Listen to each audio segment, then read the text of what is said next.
Popcorn, பன்னீர்லாம் டயட்டுக்கு சாப்பிடலாம்னு சொல்றாங்க. இந்த சாக்லேட் பாப்கார்ன், சீஸ்லாம். Welcome to day 26. இன்னைக்கு வழக்கம் போல நம்ம நான்வெஜ் டயட்டை ஸ்டார்ட் பண்ணியாச்சு. பேனில் கொஞ்சமாக எண்ணெய் ஊற்றி வெள மீனை ஷாலோ ஃப்ரை பண்ண ஆரம்பிச்சிட்டோம். இன்னைக்கு 4 துண்டு வெள மீனாக எடுத்துட்டோம். ஆயில் பத்தலை, கொஞ்சமாக எக்ஸ்ட்ரா ஊற்றிக்கிட்டேன். வழக்கம் போல் இறாலை தொக்கு மாதிரி வச்சுட்டு ஃபைபருக்கு பயிர் எடுத்துருக்குறோம்.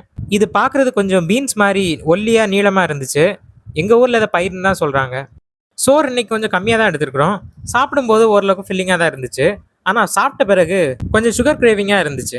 அப்போ தான் ரொம்ப ஆசையாக வாங்கி வீட்டில் கொஞ்ச நாள் சாப்பிடாம வச்சுருந்த இந்த சாக்லேட் பாப்கார்ன் டின்னு கண்ணில் பட்டுச்சு. கொஞ்ச நாளாக சாப்பிடக்கூடாதுன்னு ரொம்ப கண்ட்ரோல்டாக இருந்தேன். பட் இன்னைக்கு ஓப்பன் பண்ணிட்டேன். ஓப்பன் பண்ணி பார்த்தா உள்ள பாப்கார்ன் கெட்டு போயிருந்துச்சு.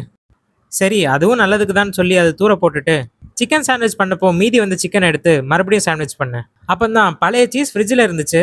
அதை யூஸ் பண்ணலாமான்னு யோசித்தேன். மொசரெல்லா சீஸில் ஃபேட்டை விட அதிகமான ப்ரோட்டீன் இருக்குது. யூஸ்வலாக கடையில் கிடைக்கிற பன்னீர்லேயே இவ்வளோ ப்ரோட்டீன் இருக்காது. அப்போ சீஸ் தான் பன்னீரை விட பெட்டரா?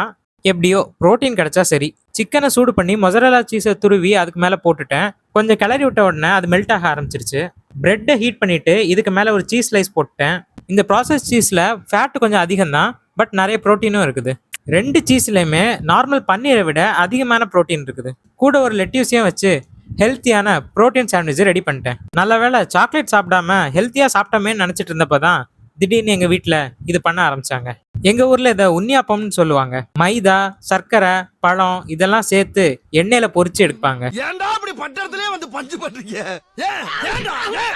அதை அவாய்ட் பண்ண முடியாம கொஞ்சமா சாப்பிட்டேன். அது கூட ஒரு கப் டீயும் சாப்பிட்டேன். இந்த பால் நார்மல் பால் இல்ல, லோ ஃபேட் மில்க். எனக்கு புரியுது, எண்ணெயில பொரிச்ச ஐட்டம்லாம் சாப்பிட்டுட்டு லோ ஃபேட் மில்க் குடிச்சா மட்டும் ஃபேட் குறைஞ்சிருமான்னு நினைக்கிறீங்க.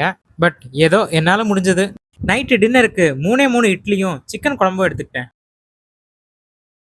இன்னைக்கு சில விஷயங்களை அவாய்ட் பண்ணியிருக்கோம், சில விஷயங்களை அவாய்ட் பண்ண முடியல. பட் ஓவராலா நிறைய ப்ரோட்டீன் சாப்பிட்ருக்கோம். மீண்டும் சந்திப்போம்.